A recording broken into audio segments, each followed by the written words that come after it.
Swastiastu. Om Swastiastu. Apa kabar anak-anak? Baik. Sehat? Sehat. Ya, Bapak akan absen dulu. Anak Gede Wira ada? Ada Pak. Hadir. Anak Ian? Ada hadir Pak. Ya. Anak Dehi? Hadir Pak. Wilda? Hadir Pak. Iya. Ada yang belum disebut ya? Ada Pak. Iya. Siapa? Oh ya, tadi hadir ya. Jadi hari ini anak-anak hadir semua ya. Sesuai dengan pembelajaran kita pada pagi ini anak-anak, kita melanjutkan pembelajaran yang sudah 2 minggu yang lalu tentang project yang akan kita lihat pada pagi hari ini. Tentunya project itu anak-anak sudah mencari ya, di internet mana gitu ya, sebagai salah satu hasil karya ya daripada pembelajaran kita pada pagi hari ini. Nah, jadi anak-anak, Bapak akan tampilkan sebuah video pembelajaran ya mengenai tentang Dharma Sastra. Nanti apakah clipping yang anak-anak buat, project yang anak-anak buat itu sudah sesuai tidak dengan tampilan video ya yang Bapak akan tampilkan ya. Silakan anak-anak untuk melihat tampilannya ya. Dharma Sastra sebagai sumber hukum hidup. Pengertian Dharma Sastra. Dharma Sastra adalah sastra yang menguraikan tentang hukum hidup atau dharma dalam kehidupan manusia. Dharma Sastra intinya menguraikan tentang sumber-sumber hukum duniawi untuk mengatur ketertiban manusia sesuai dengan nilai-nilai dalam Dharma Sastra sebagai sumber hukum hidup. Demikian materi. Ya. Jadi itu ya anak-anak ya. Video ya, sesuai dengan tugas project yang sudah Bapak berikan minggu lalu, itu mencari sebuah clipping di media sosial, baik itu surat kabar, internet ya. Jadi kita silakan anak-anak bentuk sesuai dengan kelompok yang sudah Bapak bagikan minggu lalu ya.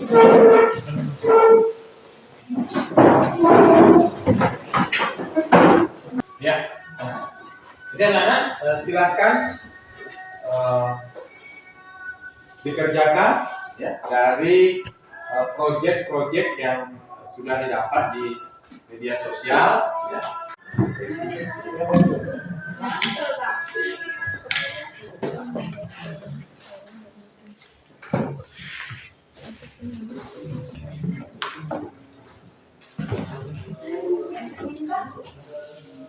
Apa dari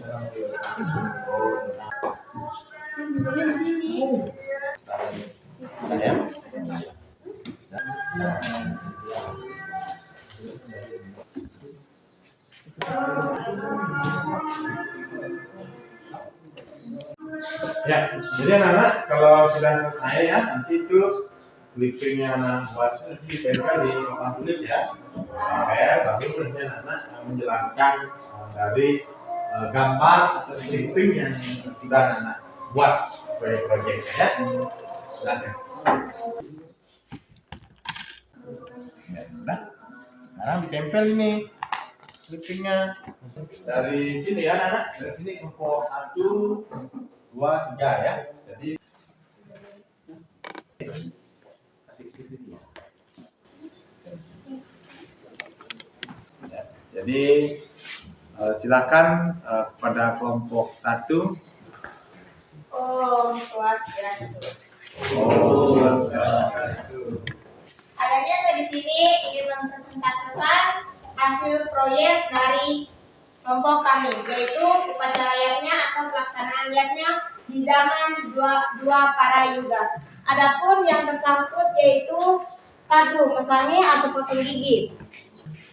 Mesangi atau potong gigi adalah upacara yang menandai peralihan seseorang dari masa anak-anak ke masa dewasa.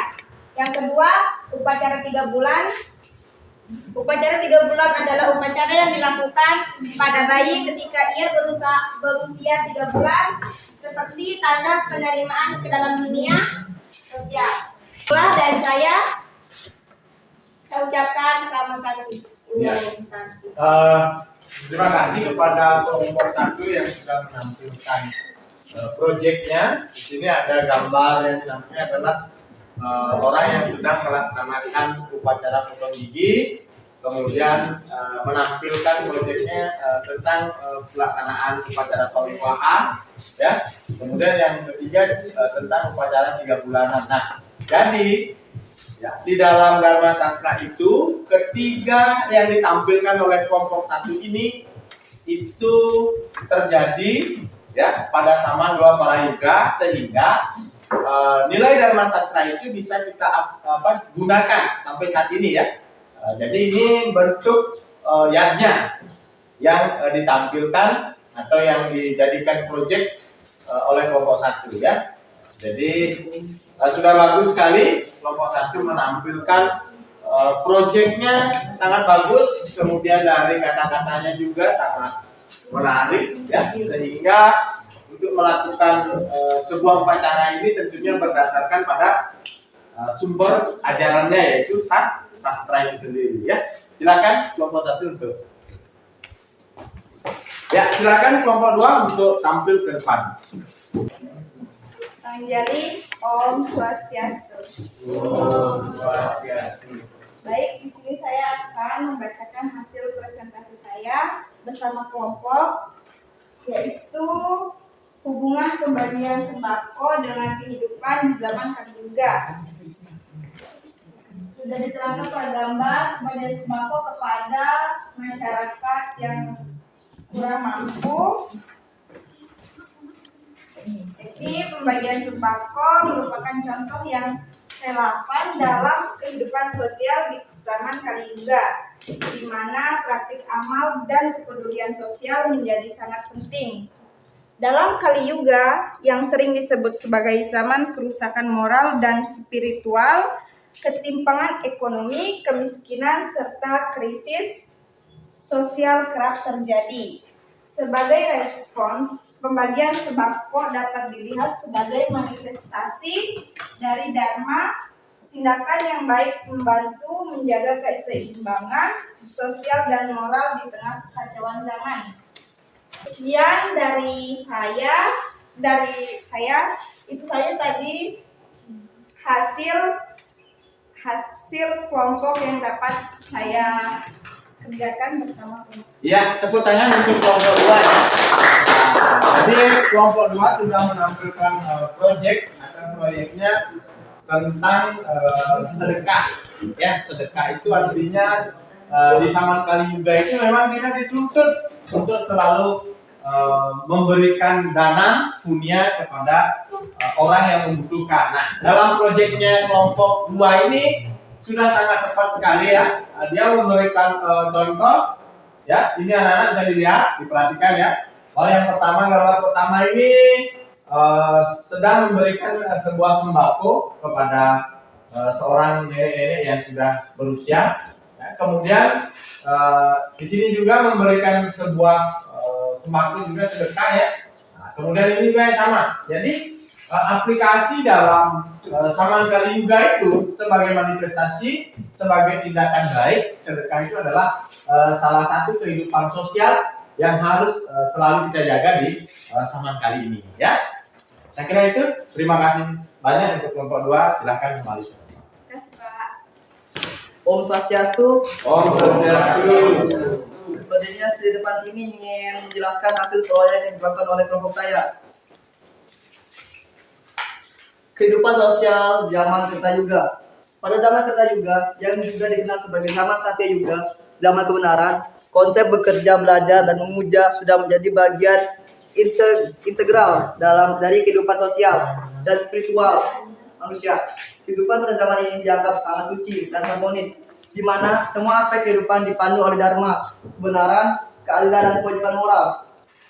Mungkin cukup itu saja. Kurang lebihnya mohon dimaafkan. Om Santi Santi Om. Ya, kebenarannya ya. Nah, apa yang disampaikan oleh kelompok 3 sudah sangat bagus dan sangat panjang sekali penjelasannya. Apa yang saya sampaikan ya, jadi di dalam kehidupan pada zaman Kertayuga itu bertitik berat pada ajaran agama kita yang disebut dengan Tri Kayu Parisudha ya. Dan di hasil proyek yang ditampilkan ya oleh kelompok 3, nah, itu sudah sesuai dengan di mana setiap proyek itu bagaimana kita itu menjadikan pedoman di dalam kehidupan ini bahwa kita selalu berpikir yang baik kepada semua orang ya, kemudian berperilaku yang baik kepada semua orang dan berkata-kata yang baik kepada semua orang ya. Jadi di dalam zaman Kertayuga itu menitik beratkan kepada ajaran yang namanya kita ini adalah saudara, kita adalah sama. Jadi ya, tangan kelompok 3 ya. Nah, coba anak-anak berdiri dulu ya, berdiri. Kalau Bapak bilang bebek ayam, ya, nanti anak-anak memberikan jawaban, ya, dari titik, ya. Bebek, ayam, bebek. Ada berapa jumlah bebek dan ayam? Satu ya? Iya, pintar sekali anak 5 ya. Kalau yang nomor 2? Berapa jumlah bebek dan ayam? Satu juga? Iya, berarti anak-anak masih tetap terfokus pada satu konsentrasi, yaitu pembelajaran kita pada pagi hari ini ya. Semangat pagi anak-anak! Ya, luar biasa ya, tetap semangat. Oke?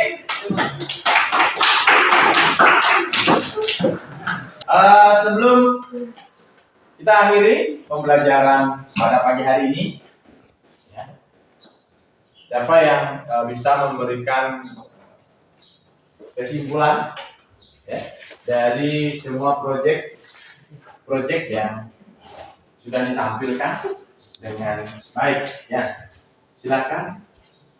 Ya, Andika ya. Kesimpulannya, pembagian sembako adalah contoh nyata dari kehidupan sosial di zaman Kaliyuga, di mana tindakan sedekah dan amal menjadi cara utama untuk menegakkan dharma dan memperbaiki ketimpangan sosial dengan memberi bantuan kepada mereka yang membutuhkan orang dan dapat menjaga keseimbangan moral dan spiritual di tengah berdampak positif. Ya, bagus sekali ya. Tepuk tangan. Nanti kita bisa menyimpulkan dari pembelajaran kita pada pagi hari ini. Ya. Jadi tujuannya adalah bagaimana suatu sumber hukum itu ya dijadikan panduan atau dijadikan ukuran di dalam diri kita ya untuk melaksanakan kehidupan kita baik secara individu, keseharian, sosial ya, dimanapun kita berada kita selalu terikat dengan yang namanya aturan dan kewajiban ya. Itu pembelajaran kita pada pagi hari ini. Baik anak-anak, bagaimana perasaan anak-anak hari ini? Senang. Apakah anak-anak bosan dengan belajar? Ya, jadi bahagia? Terima kasih ya. Jadi karena waktu sudah selesai, akan ada pembelajaran berikutnya. Maka pembelajaran tentang proyek ya PJBL ya yang kita sudah lakukan dari 2 minggu yang lalu ya, langkah-langkah kerjanya sudah, sehingga hari ini anak-anak sudah mampu menampilkan dari proyek yang diinginkan dalam sebuah pembelajaran itu ya. Jadi akhir kata Bapak tutup dengan ucapan para Santi, Om Santi Santi Santi. Om Santi Santi Santi. Terima kasih.